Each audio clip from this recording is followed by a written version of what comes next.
Hello, hope your day is going well. Today we're going to go over Lumina and what you can do with them along with some Pictos. Alright, so the simplest way to explain Lumina, since the game doesn't, if the game does do a good job of explaining it, I haven't seen it yet, that's why I'm making this video.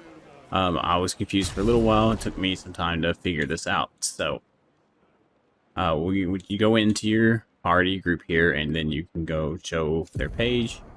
Right, and if you notice on the far right, we have Lumina, or Luminous, however you say it. It's 21 out of 25. So we'll come over here and highlight it. I can't highlight it, but yeah, come over here.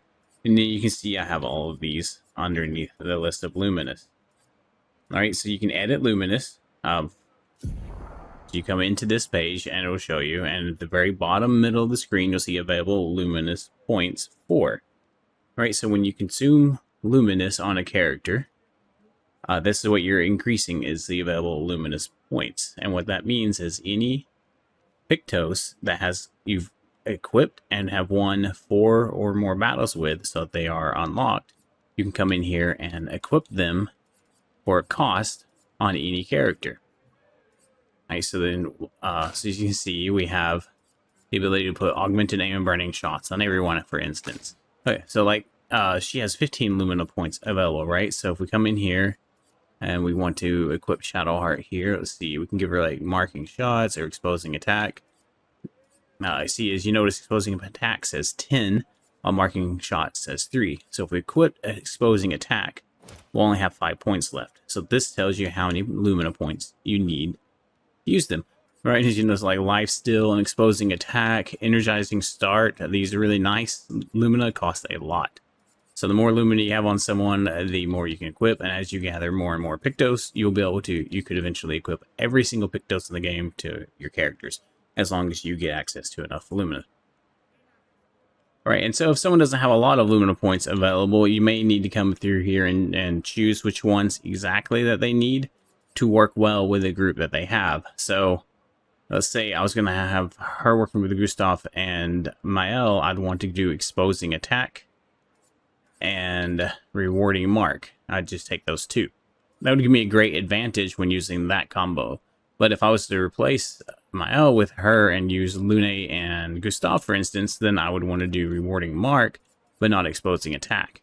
And since we're going to do rewarding mark, we would go ahead and do burning mark as well. And there we go, burning mark and rewarding mark.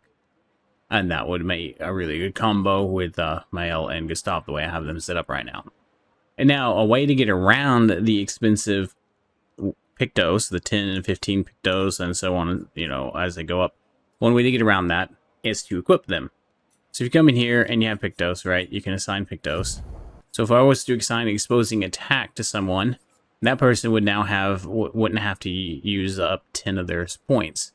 Yeah, that's fine, Gustav has it. So we put exposing attack on her, right? Now we go look at our Luminous. You can see exposing attack is equipped, so we can't put it in here. But we still have 15 Lumina points available. So the 3 Lumina we have equipped, or sorry, the 3 Pictos we have equipped, because the Lumina, right, they just go together. So anyway, the 3 we have equipped don't cost us anything under Luminous. So you want to be equipping the most expensive ones, as long as it works with your combinations of your party. So you want people in your party to have the most expensive ones equipped, and then use the cheaper ones for with Lumina. Alright, so you may be asking yourself, how do you use Luminas? So we showed you how to equip the Pictos and how the Luminos works, but how do you actually increase Luminas on your character? Well, you find them around the game world, right? They're loot you can pick up, and then there's a point in the game where when you find Mael, you'll get Withers, or the Custodian, whatever you want to call him, and he'll end up in your camp after that. Once it's in your camp, it's pretty simple. You just talk to him. He offers you services. You just upgrade your resources. And here you can choose who you give Lumina points to. There is a finite amount of Lumina points in the game. At least, so you want to make sure that you are equipping only given as many Lumina points as necessary for the combos that you need, so that you're not running out of Luminas. Since I'm early game, I'll probably just do 25. I'll probably give everybody 25 because it seems to be good for the combos I need for now. And as we get more Pictos, we can increase that. Well, I hope that explained Lumina simple enough, and yeah, and helped you understand where to go with it, and helps you start figuring out combinations that you like. If you enjoyed this video, smash that like button. Have an awesome day.